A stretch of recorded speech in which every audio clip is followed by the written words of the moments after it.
This is A New Angle, a show about cool people doing awesome things in and around Montana.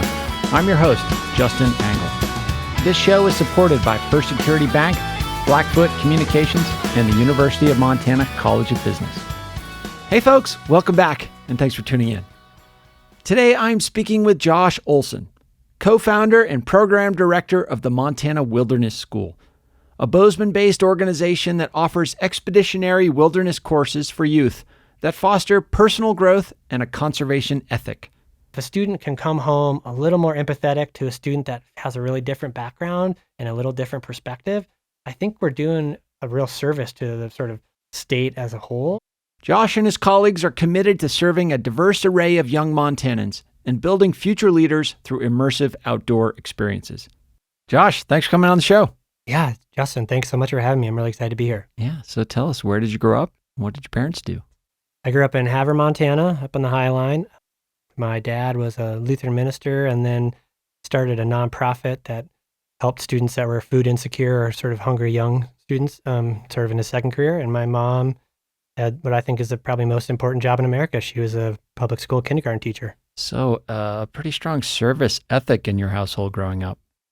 Yeah, I'd say for sure. I mean, both my parents were very thoughtful about the impacts they could make on their community and trying to use their skills to help other people wherever they could. So describe your pathway into working as an educator. Yeah, so I went to college and then spent a bunch of years working in the outdoor industry. Mm-hmm. I worked as an outdoor educator instructor. I worked as a guide. I worked as a ski patroller. Taught a lot of wilderness medicine. Had this opportunity when I was an undergrad where I taught fifth grade English at Milamane Primary School, which is in Dar es Salaam, Tanzania, as part of my study abroad program. And that experience of teaching really sort of shifted what I was interested in doing. And I saw a lot of the power of education and also the impact it had on me in terms of connecting with young people and helping them sort of achieve whatever goals they were. And so that kind of carried me through. I was pretty interested in this education piece. I went back to school here at the University of Montana, go Grizz, and got my master's in education. And then after that, spent more time working in sort of more outdoor focused education. And then founded the Montana Wilderness School with another man named Gar Duke in 2014. Yeah, give us that origin story. What led to deciding it was the right time to launch a school? Yeah, so Gar and I had been friends for a few years. I had taught a wilderness first responder course and he was a student and we became friends in that course. And we were spending time together.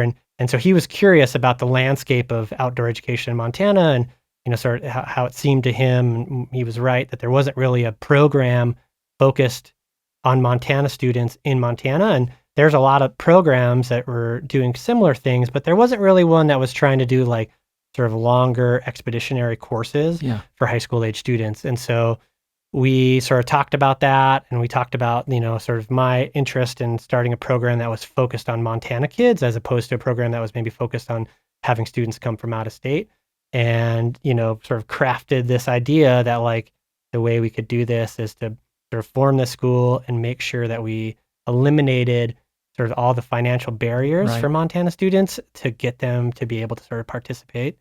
And so that's how we founded the school, is trying to do that as a nonprofit, trying to stay kind of lean so that we were able to do things without a lot of overhead and trying to really build a program that was provided longer immersive experiences for students.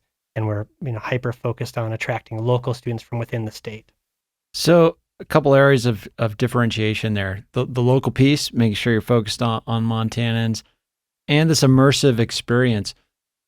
I'm sure it draws from your time as an educator in wild spaces and doing all this sort of guide work and other pieces. But first of all, what is an immersive wilderness experience and why, in your view, is it important for young folks to go through these sorts of things? So I would define an immersive wilderness experience as something over 5 days. Okay. So something where a student is really able to sort of disconnect from the sort of the front country experience, where they're not sort of in contact via phones or anything like that with their sort of front country life. And they're sort of immersed in the sort of the rhythm of nature where they're getting into the sort of circadian rhythm of the mountains where they're waking up when the sun comes up and they're going to bed when the sun goes down. And, they're sort of more influenced by the elements like the weather and those types of things. So that's why we're sort of focused on those longer term programs as opposed to like just going, rock climbing for a day or whitewater rafting for a day. I think that's super valuable. But if we're looking for like a longer transformative impact on our students, I think they need sort of a longer set of times. And so there we do, we have a range of courses that go everything from 6 to 21.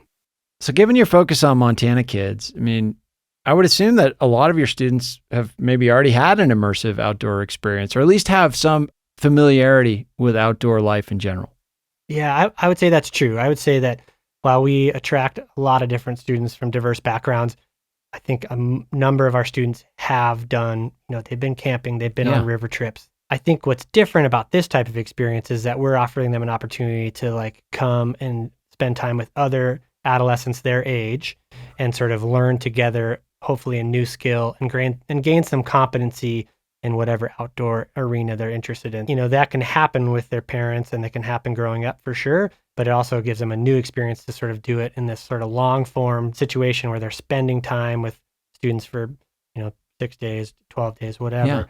And really break through some of those thresholds of learning. Oftentimes our students from Montana come with an outdoor background and we're able to just build on that a little bit more and hopefully, level up their outdoor game, so to speak, so that they feel like, they can do some of these things on their own, maybe with their friends or cousins, brothers, sisters, or maybe they get to take their, their parents out. We had a student a few years ago from Livingston who, went on our mountaineering trip, came back and then, went climbing up the northeast of Mount Cowan in the Paradise Valley and like led a bunch of pitches for his dad. And like, his dad told me that and I was like, that's it.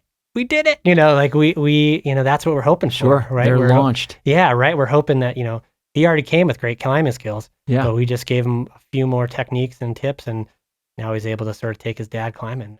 And within that too, like how do y'all kind of think about risk and discomfort and fear?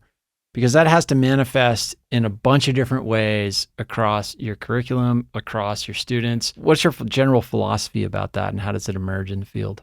The well-being and safety of our students and staff is our number one priority. That said, no program that we do is free of the inherent risks of being outside. We think that risk is something that can be identified like through hazard identification. You can identify a hazard, you can mitigate risk to a certain extent.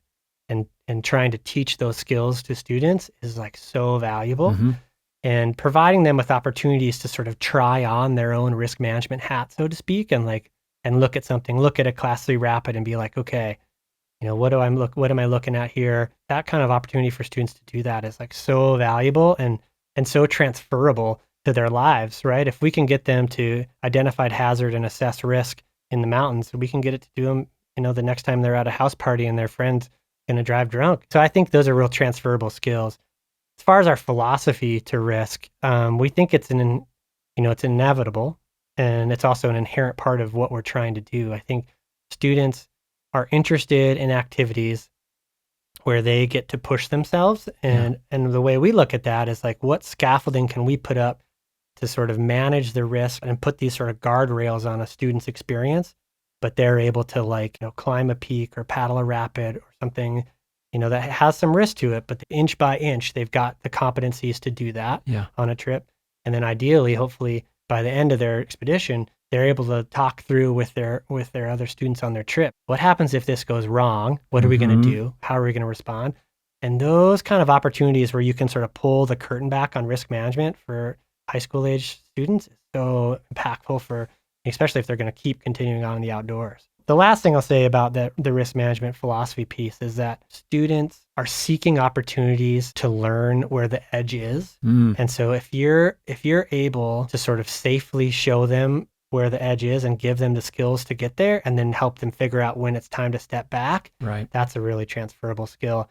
Right. And a big priority of your curriculum is building leadership skills. All of the dimensions of risk management and team dynamics roll up into leadership skills. So I'm sure it's a big part of how you all develop leaders. One of the things I love about expeditionary backcountry experiences like we do is this idea of like collaborative responsibility. Like we're all responsible for each other, right? And so if we're all going to make it down the river or we're all going to climb this peak, we gotta rely on each other, and we're responsible to our teammates. And Yeah. I think that's a really unique thing in sort of the individual societies that we tend to live in now, that like this idea of like, I'm responsible for these other people on my trip is really powerful for young people. So a lot of the things we're describing here roll up into what we tend to call transformative experiences. It's a term that gets thrown around a lot. It gets thrown around a lot here on a college campus. What does that term mean to you, and how do you know if you've achieved a transformative experience? For me, a transformative experience is that a student, goes through this expeditionary process, and at the end of it, you know, they've maybe at least adjusted the lens of how they look at the world. Okay. So they might not be this huge transformation where they're like a completely different person, but it might be that they have a new lens to look at the world that they're living in. And, hopefully that's a lens of being able to sort of see, working with people collaboratively for shared goals is something that they're able to see how that worked on their expedition, and they can go home and try that in their schools or their communities. And honestly, the lens of, competency in the backcountry and doing hard things and being able to say like, wow, Yeah. like I can get pounded on by rain for 4 hours, and and then I dried out and I'm okay. And that doesn't mean that the things that'll happen in their life will be that easy and go away, but there's some sort of baked in resiliency that like I can do hard stuff. I can climb a mountain. I can overcome this challenge in my personal life. And then the lens of conservation, right? That I'm hopeful that our students look at the world in a way that's changed the way they look at the conservation issues facing them as young people.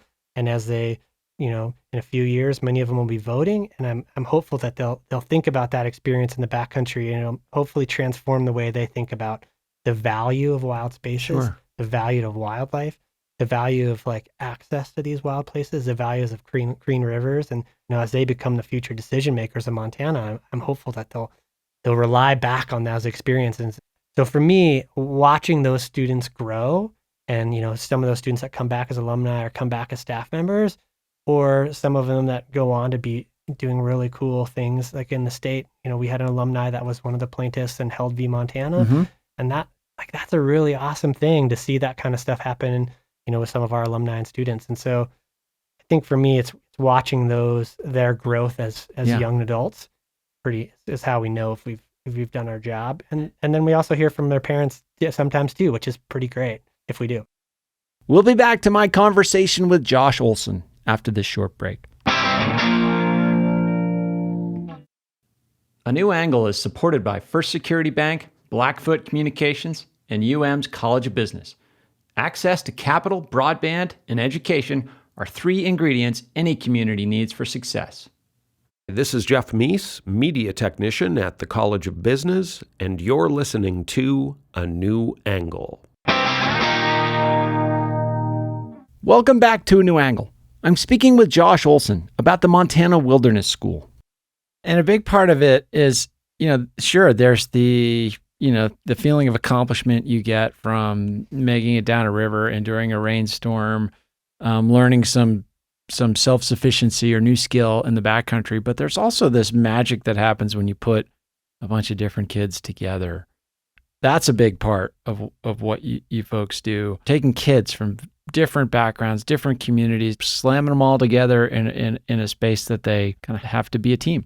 I think that's some of the most impactful work we do is, getting these students that can be from, like you're saying, very diverse backgrounds. We can have kids from the Crow Nation and tribal communities on the Crow Reservation to, kids from Bozeman, kids from Missoula, kids from Circle, kids from Flathead, and they all come together, and, having them spend 14 days together is pretty powerful. Yeah.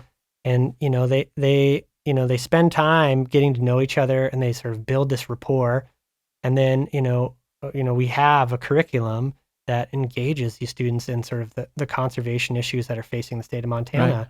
And so having them all sit around a campfire and talking about something like wolf reintroduction, Sure. wolf recovery, wolf relisting, delisting, and These are not easy topics. No, or bison management around Yeah. Yellowstone. These are not easy topics, but the thing that's kind of amazing about it is it's not like an online discussion or even a discussion that you would have somebody, where you're going to go to your own home at night, because the next morning they're going to get in the same canoe with the same kid that Yeah. disagreed with Yeah, yesterday. you can't unfollow them. Yeah, you can't. You can't unfollow them on their. So you're gonna be backpacking with them the rest of the week. You're gonna be floating in the river with them, and those conversations that we start in our lessons, they never really end at the end of that lesson, right?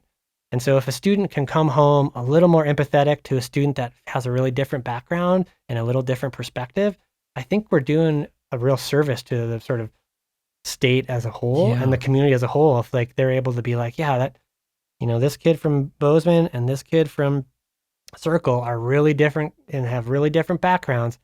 But for these 12 days, they hung out, they tolerated, and they actually liked each other.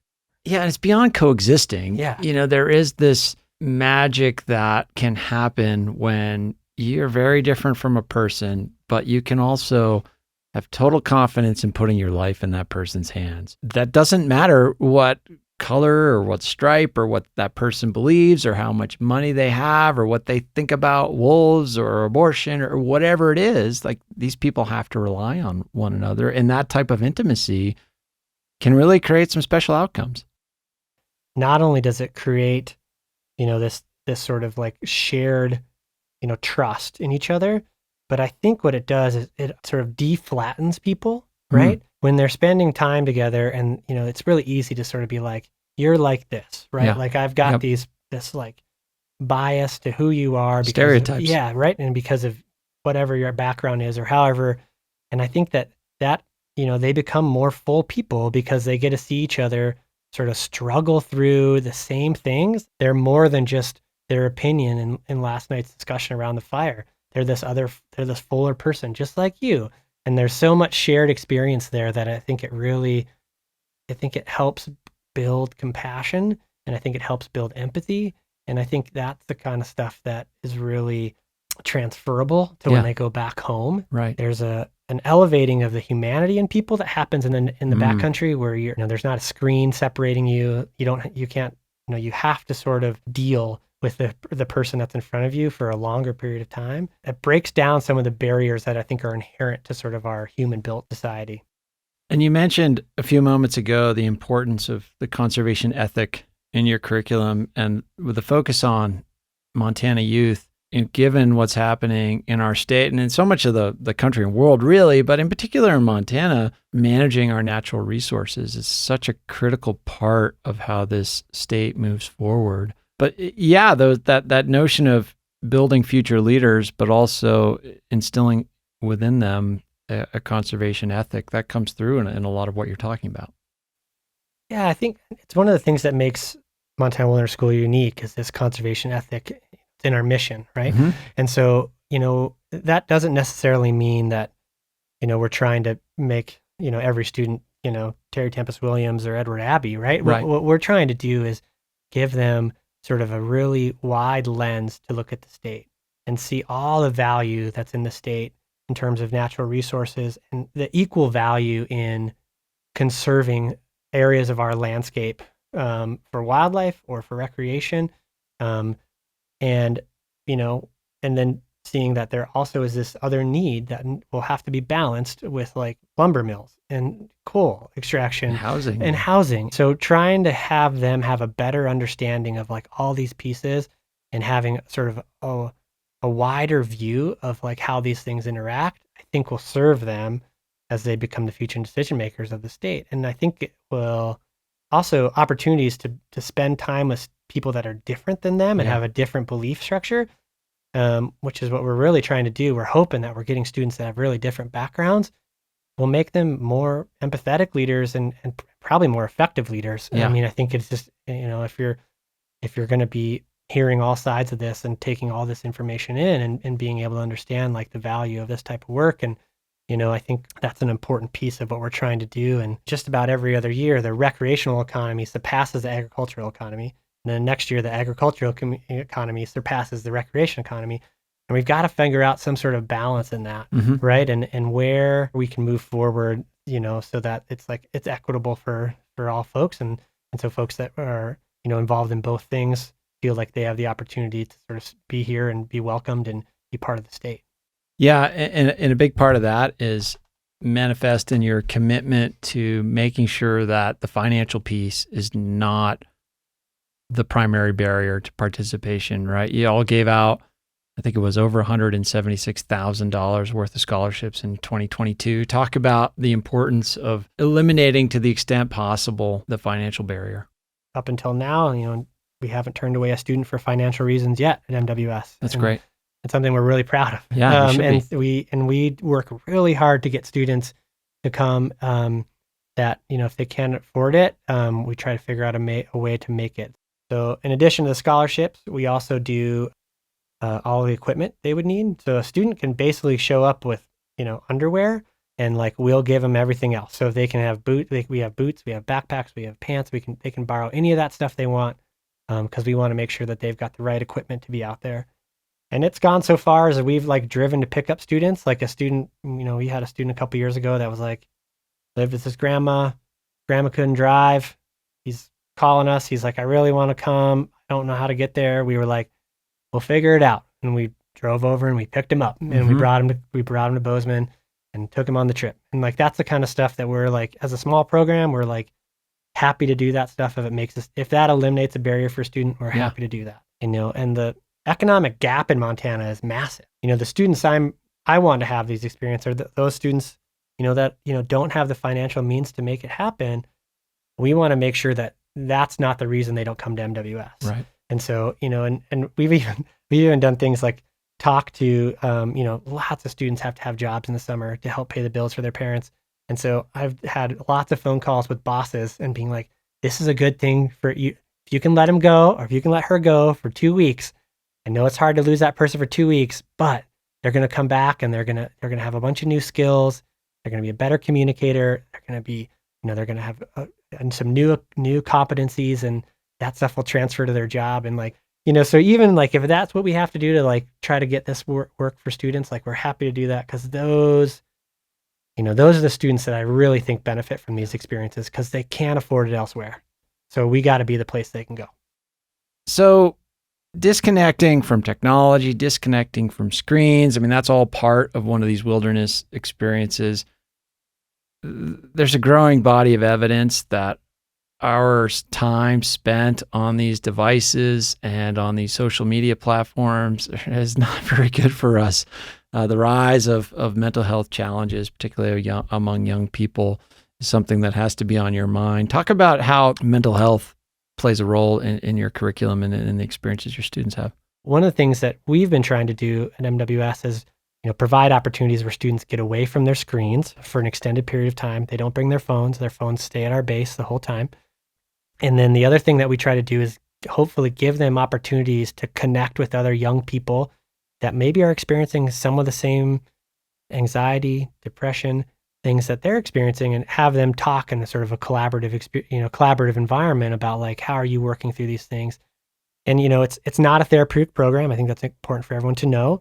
But what we do is try to provide students with an opportunity to, at least separate themselves from social media, immerse themselves in the backcountry with other students, and have an opportunity to sort of lean on each other as they're trying to deal through any mental health issue that they might have. The other thing is that we've been expanding with our staff quite a bit, this how to be a sort of behavioral first responder, and how to be somebody that has at least a small skill set in their toolbox to help somebody that might be going through a crisis, and help them, get directed to more specific professional help if they need it, or at least help them in the moment to deal with this challenge, and then sort of take the next step with them. And so that's something we've been trying to expand with our staff training and stuff, because we're just getting a number of students that are coming to us with this background. And so we're trying to, help wherever we can, and, provide opportunities for them to sort of, bond with other students in a backcountry setting. And hopefully that's really valuable. The resiliency, I think, that you get from backcountry experiences, Right. particularly prolonged backcountry experiences, is transferable. If we can show students and an opportunity that hey, this is another part of your process of healing or getting better or dealing with your mental health, is to spend time outside, and that can work hand in hand. If you're doing talk therapy or if you're doing some other thing, these can work together. And give us a little bit of the kind of fundamentals here. Like, are we talking mostly high school students, college age students, middle school? Like, what's the typical age range? So we work with students from age 14 to 18. Okay. So entering high school, I like to say, and just leaving high school. Okay. And those adolescent years, I think for the programming we do, are really impactful years. And I think that, they're going through this identity crisis as adolescents where they're trying to figure out who they are. They're in a place where they're still open to different perspectives, and they're still open to change. Mm-hmm. I spent a lot of time working with college students, and it was really fun. It was awesome. But I think they've already sort of started to solidify their identity a little bit more. I think high school students are just a little more open to the world could be a little bit different than I think. It could be a little bit bigger than I think.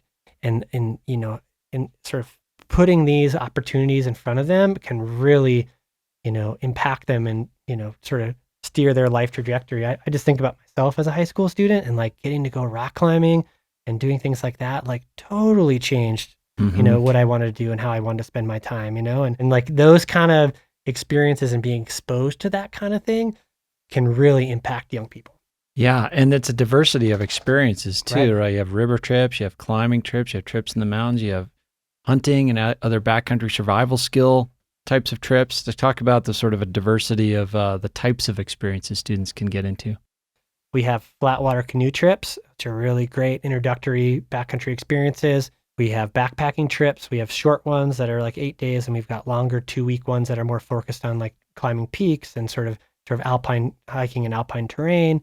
We have rock climbing trips, river trips that are pack raft based, so students go pack rafting. Mm-hmm.